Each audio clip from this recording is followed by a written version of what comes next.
Grabe yung nangyari kay D'Angelo Russell, bigla na lang nanghina mga idol, hindi nakalakad. Nag-ala-Allen Iverson naman si Giannis mga idol kontra kay D'Lo.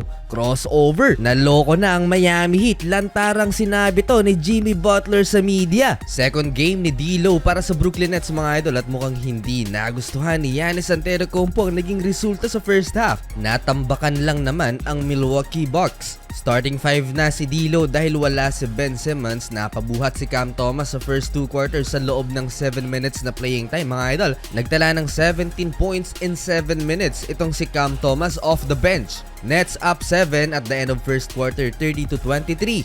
Second quarter dito lumobo sa 15 points ang kalamangan ng visiting team mga idol sa Milwaukee Bucks. Di pa kumakana dyan si D'Angelo Russell. Under 8 minute dito nagsimulang mag-take over si D'Lo. Nagkasunod-sunod ang puntos niya and one play kontra kay Damian Lillard. Pasok ang bonus free throw at nasundan pa ng back-to-back field goals laban na naman kay Damian Lillard. At etong tough shot against the 7-footer Brook Lopez. High off the glass, may 11 points at the half itong si D'Lo habang si Giannis Antetokounmpo naman 12 points, 6 rebounds, 5 assists in 18 minutes of playing time sa first 2 quarters. Lamang ng isang dosena ang Brooklyn Nets at the half, 66-54. Solid yung chase down block ni Giannis Antetokounmpo pa patapos ang second frame.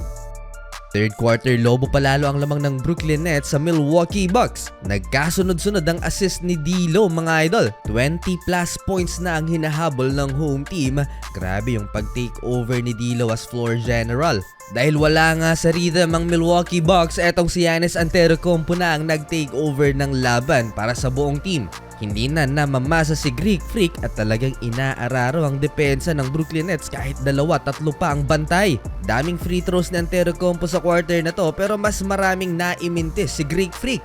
Under 7 minute kontra kay D'Angelo Russell, Giannis Antetokounmpo crossover, spin cycle and one. Na-hype ang crowd sa ginawa ng former NBA MVP pero 20 pa rin ang hinahabol ng Milwaukee. Solid ang galawan, hindi ma-contain ng Brooklyn Nets si Giannis Antetokounmpo. Pero ang problema ng Milwaukee Bucks, kahit anong pag-take over ni Giannis, hindi pa rin nila maibaba sa single digit ang lamang ng visiting team. Mukhang may comeback pang mangyayari sa fourth quarter mga idol. From 24-point Brooklyn Nets lead, naibaba yan ng Milwaukee Bucks mga idol into single digits, 94-85. Noong nakaraang araw lang, 19 points comeback ang ginawa ng Milwaukee Bucks kontra sa Indiana Pacers. Fourth quarter, habang nasa upuan si Giannis Antetokounmpo, balik na naman sa double digit ang lamang ng Brooklyn Nets. Maalat si Damian Lillard mga idol, below 30% field goal percentage, 3 out of 11 from the field pa lang so far si Dame time. Sayang yung mga foul na nabibingwit ni Giannis Antetokounmpo sa Brooklyn mga idol dahil hindi niya maipasok mostly ang kanyang free throw, 3 out of 10 from the stripe si Greek Freak. Pero teka, last 3 minutes, grabe yung run na ginawa ng Milwaukee Bucks, napako sa 111 ng Brooklyn Nets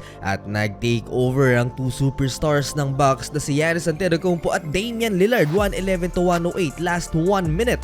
Nagka-problema pa si D'Lo mga idol papatapos ang fourth quarter at kinailangang tulungan pabalik ng locker room. Parang may kinain itong si D'Lo mga idol, pampataas ng electrolytes. Bigla na lang nang hina itong si D'Angelo Russell. Ito na yata ang pinakamalalang choke na nangyari ngayong season. Kung hindi pa inabutan ng final 24 seconds sa game clock, hindi nag-foul game ang Milwaukee Bucks. Kinulang sa oras mga idol ang home team at panalo pa rin ang Brooklyn. Well, eto, balitang Miami Heat kay Jimmy Butler after the loss mga idol kontra sa Indiana Pacers. Ito ang sinabi ni Jimmy Butler na hindi na siya masaya sa Miami Heat at talagang gusto nang magpa-trade. Can you get your joy back here on the court? Probably not.